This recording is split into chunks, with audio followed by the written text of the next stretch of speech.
So now as we focus heavily on stroke volume, I've taken a figure that we've seen earlier, explained it a little bit more, but as we talked about, increased at rest, which allows us to decrease our heart rate and keep our metabolic demand and supply constant. As we saw earlier, at any absolute intensity, stroke volume is higher, which also means heart rate is lower, as we saw, because cardiac output is always going to equal the metabolic demand. Right? There's also a later plateau, so we can see the plateau here and a plateau here, with even some evidence that suggests that true elite athletes, endurance athletes, don't actually see a plateau in their stroke volume, and they continue to increase, which may be why they are able to have such high VO2s. So as we'll talk about, since stroke volume is the predominant part of the cardiac output that's going to be driving training-induced changes in VO2 max, we're going to look at the three parts again, as we talked about: in diastolic volume, contractility, and afterload. So the first thing I'm going to start out with is actually a picture from your book that I think does a really good job. So they compare endurance training and weight training, one of the few times that we'll do this. So one of the benefits of exercise training is that we get an increase in left ventricle size.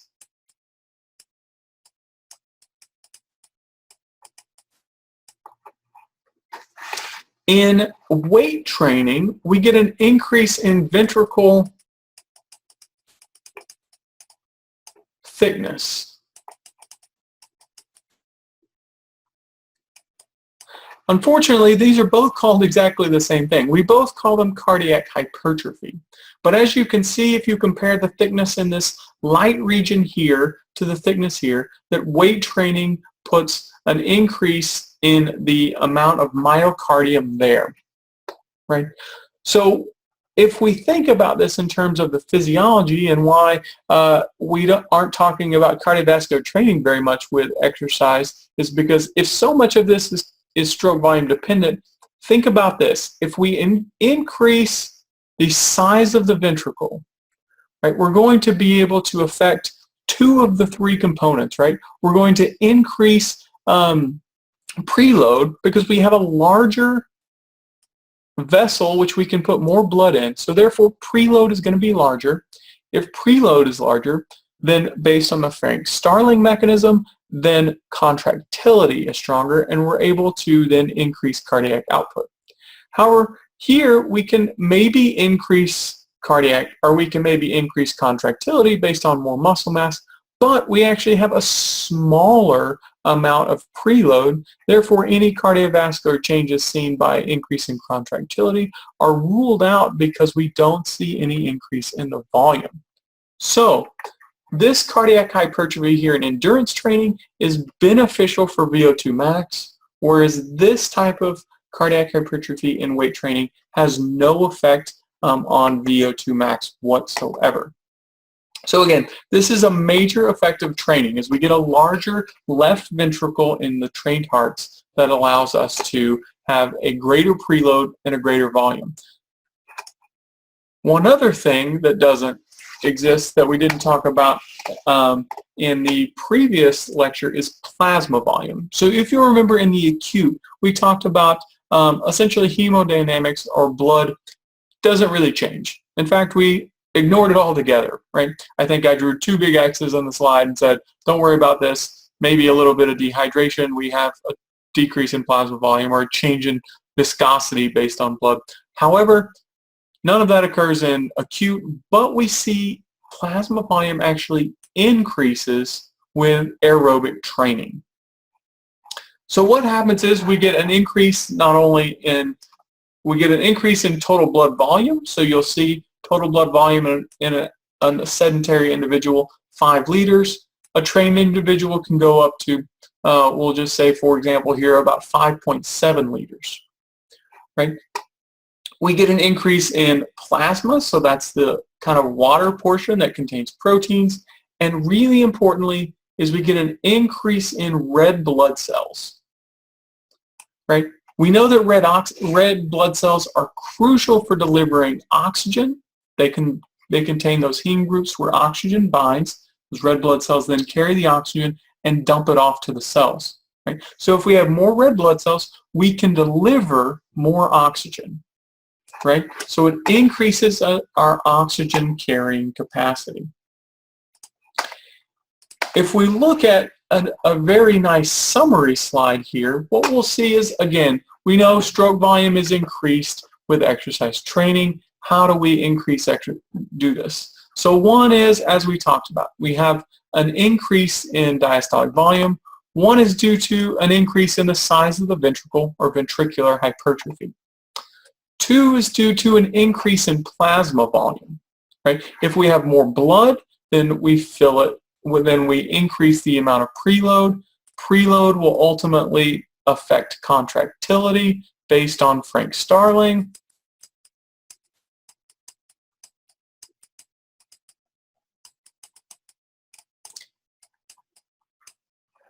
So, and we also have an improvement in venous return, part of which is due to plasma volume. One of the things that we haven't mentioned yet, and that we're going to get into next, though, is we also have a decrease in total peripheral vascular resistance, or a decrease in afterload.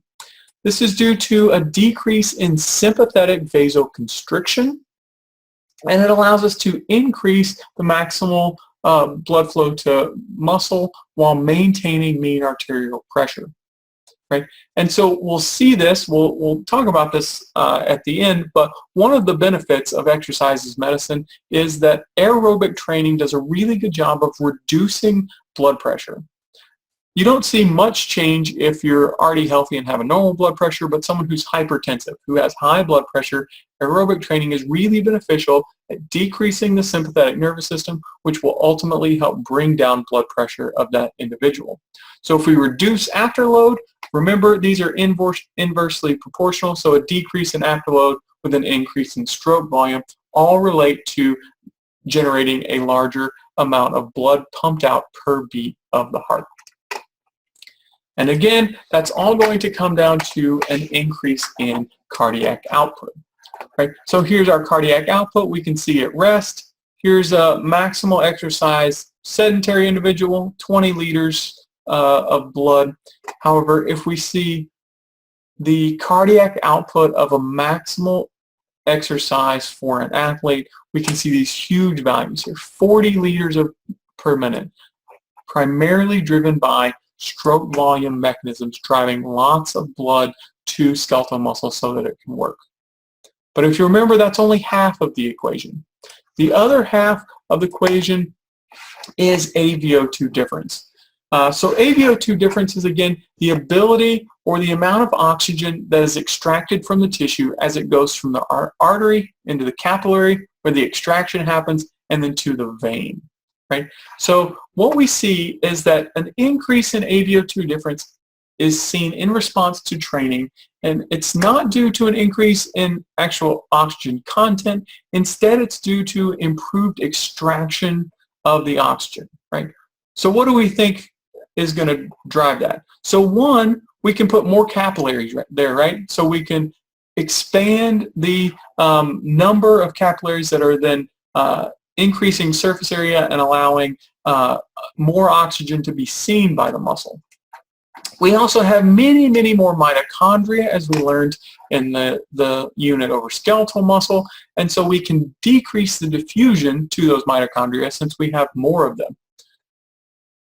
And then that mitochondrial number, of course, then is going to require more, and our metabolic supply and demand are going to be equal. So if we then think of this as to kind of summarize this, that VO2 max is the product of maximal cardiac output and AVO2 difference, right? Our heart rate max, we can say that indeed this doesn't change. So there's roughly no change in heart rate max.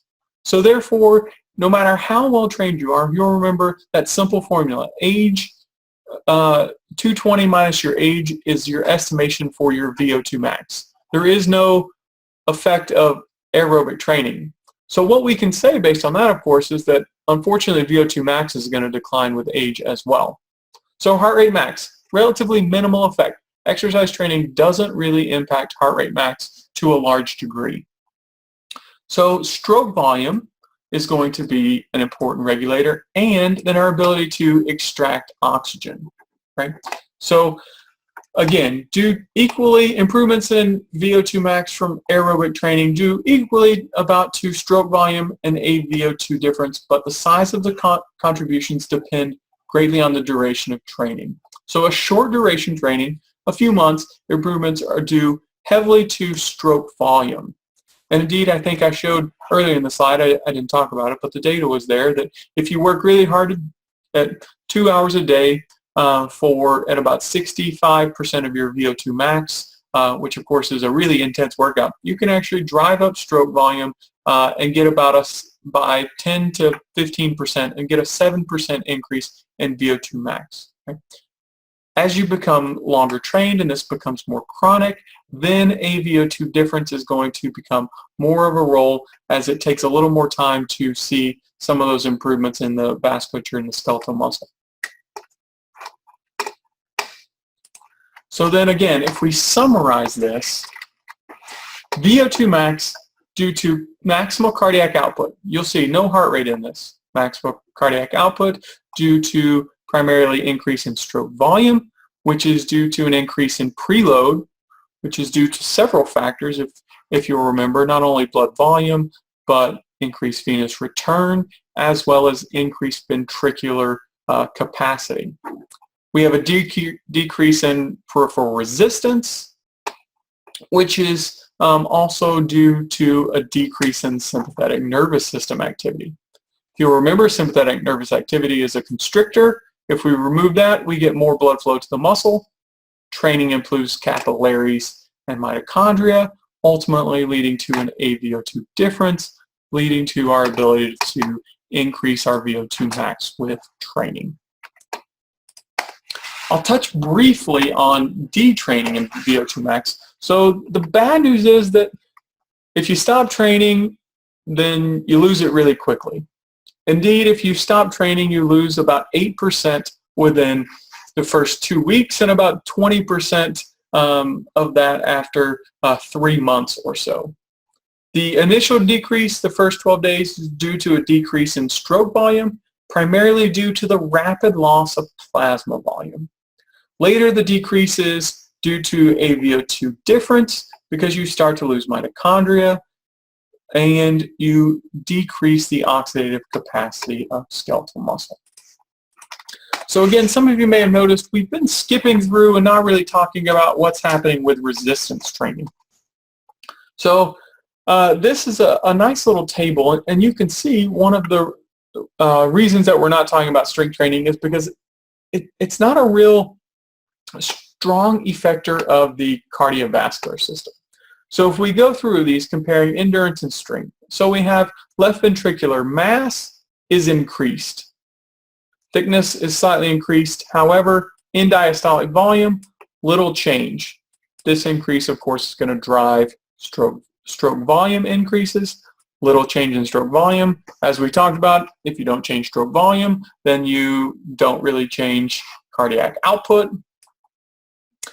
We can see a little bit of change in blood pressure, no change in plasma volume, no change in red blood cells, and no real change in compliance of arteries. So as you can see, in general, our strength training is going to have very few cardiovascular effects, and one of the reasons that it's largely left untalked about here.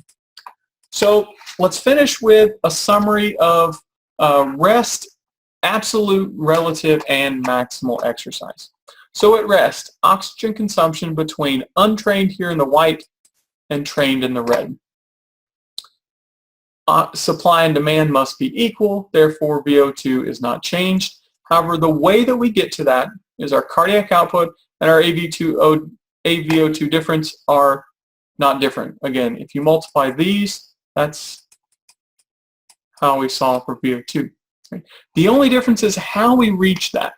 So with exercise trained, you'll remember that our heart rate decreases and we see an increase in stroke volume.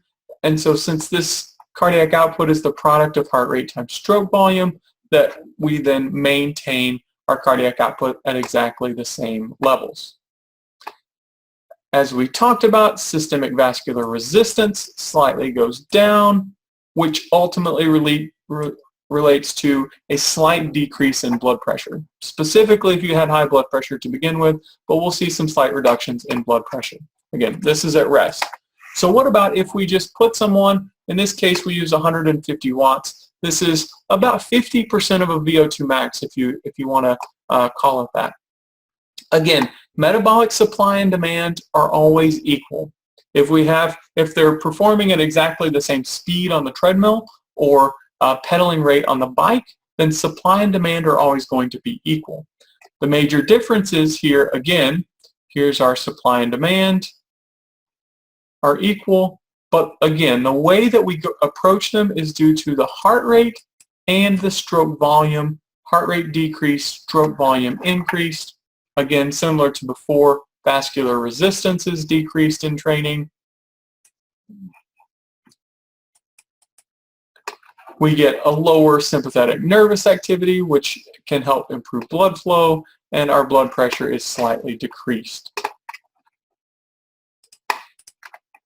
If we look at relative, so if we talk about submax at a 75% of VO2 max, when we say relative, if you think about it, think about this as, I'll give a very polarizing example, right? If it's me versus a professional weightlifter and talking about lifting weights. So previously, it would just be, we both put 100 pounds on the bar and lifted.